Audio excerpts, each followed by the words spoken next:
மத்திய அரசின் வேளாண்மை மற்றும் விவசாயிகள் நலத்துறை சார்பில் வேளாண் வளர்ச்சிக்கான பிரச்சார இயக்கம் நாடு முழுவதும் தொடங்கப்பட்டுள்ளது.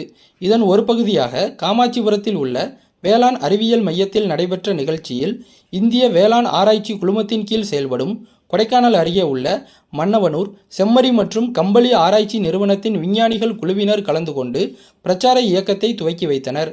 தொடர்ந்து சீப்பாலக்கோட்டை, வேப்பம்பட்டி மற்றும் காமாட்சிபுரம் உள்ளிட்ட பகுதிகளில் பொதுமக்கள் மற்றும் விவசாயிகளிடம் நேரடியாக சென்று இயற்கை வேளாண்மை, விவசாயத்தில் உள்ள புதிய தொழில்நுட்பங்களின் பயன்பாடு, அரசின் திட்டங்கள் உள்ளிட்ட பல்வேறு அம்சங்கள் குறித்து ஆலோசனைகளை வழங்கினர். ஜூன் 12ஆம் தேதி வரை நடக்கும் இந்த பிரச்சார நிகழ்ச்சியில் நாள்தோறும் பல்வேறு கிராமங்களுக்கு சென்று விவசாய ட்ரோன்களின் நேரடி செயல் விளக்கம், நவீன உபகரணங்களை பயன்படுத்துதல், மண்வளம், பயிர் பாதுகாப்பு உள்ளிட்ட பல்வேறு வேளாண் சார்ந்த சிறப்பு அம்சங்கள் குறித்து விழிப்புணர்வு ஏற்படுத்த உள்ளனர். இந்த விஞ்ஞானிகள் விவசாயிகள் இந்த நேரடி சந்திப்பு நிகழ்ச்சி ஒட்டுமொத்த இந்தியாவினுடைய வேளாண் வளர்ச்சிக்கு வித்திடும். இதில் கால்நடை விஞ்ஞானிகள், விவசாயத்துறை விஞ்ஞானிகள் மற்றும் இதர துறைகளை சார்ந்த விஞ்ஞானிகள் அனைவரும் விவசாயியின் ஒட்டுமொத்த வளர்ச்சிக்காக பாடுபடும் போது அவருடைய சந்தேகங்கள் நேரடியாக தீர்க்கப்படுகின்றன. புதிய தொழில்நுட்பங்கள் அவர்களுக்கு தெரியப்படுத்தி அவருடைய விவசாயத்தில் உள்ள சங்கடங்கள், கால்நடை வளர்ப்பில் உள்ள சங்கடங்கள் இதையெல்லாம் தீர்த்து அவங்களுடைய ஒட்டுமொத்த வருமானத்திற்கு இந்த நிகழ்ச்சி ஒரு சிறப்பான ஒரு நிகழ்ச்சியாகும். இந்த 15 நாட்கள் இன்று தொடங்கி ஜூன் 12ஆம் தேதி வரை நடக்கும் இந்த நிகழ்ச்சி மிகவும் ஒரு சிறப்பான நிகழ்ச்சி.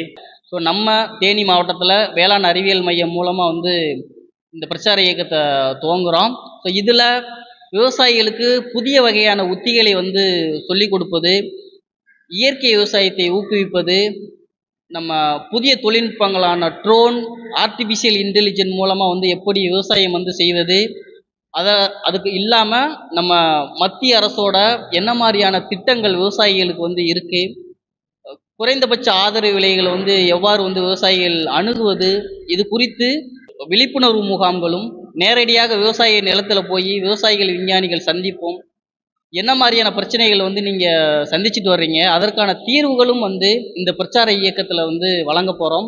இதுபோன்ற விழிப்புணர்வு நிகழ்ச்சிகள் தங்கள் விவசாய தொழிலை தொடர்ந்து மேற்கொள்ள உத்வேகம் அளிப்பதாக கூறுகிறார் இயற்கை விவசாயத்திலும் தேனீக்கள் வளர்ப்பிலும் ஈடுபட்டுள்ள விவசாயி கல்யாண சுந்தரம். கேவிகேல தேன் வளர்ப்பு பயிற்சியாளராக நான் இருந்து வேலை செஞ்சுருக்கேன். நான் என் தோட்டத்துலேயும் தேன் பெட்டி வச்சுருக்கேன். இதுபோக நான் கொஞ்சம் சிறிய அளவில் இப்போ இயற்கை விவசாயத்தை ஆரம்பிச்சிருக்கேன். தேனீக்கள் வளரணும்னா இயற்கை விவசாயம் செழிச்சா தேனீக்கள் நிறையா பெருகும். நமக்கு நல்ல ஒருமான மகசூல்கள் கிடைக்கும் விவசாயங்களில். அதனால் இந்த தேன் வளர்ப்பு துறை முக்கியமாக மத்திய அரசே இதை எல்லாருக்குமே தூண்டுதலாக இருக்காங்க. அதனால் நம்ம எல்லாருமே கொஞ்சம் இயற்கை விவசாயத்துக்கு வந்தால் நல்லாயிருக்கும். இன்றைக்கி இங்கே கொடைக்கானல் பக்கத்துலேருந்து வேளாண்மை இதுலேருந்து 3 முனைவர்கள் வந்தாங்க. அவங்க விவசாயிகளுக்கு பயனுள்ள நிறையா தகவல்களை சொன்னாங்க. இது மாதிரி இருக்கிறது நாங்கள் மென்மேலும் சிறந்து நல்ல விவசாயம் செய்யறதுக்கு ஒரு தூண்டுதலான வழிகாட்டுதலாக இருக்குது. டிடி தமிழ் செய்திகளுக்காக தேனி மாவட்ட செய்தியாளர் ராஜ்குமார்.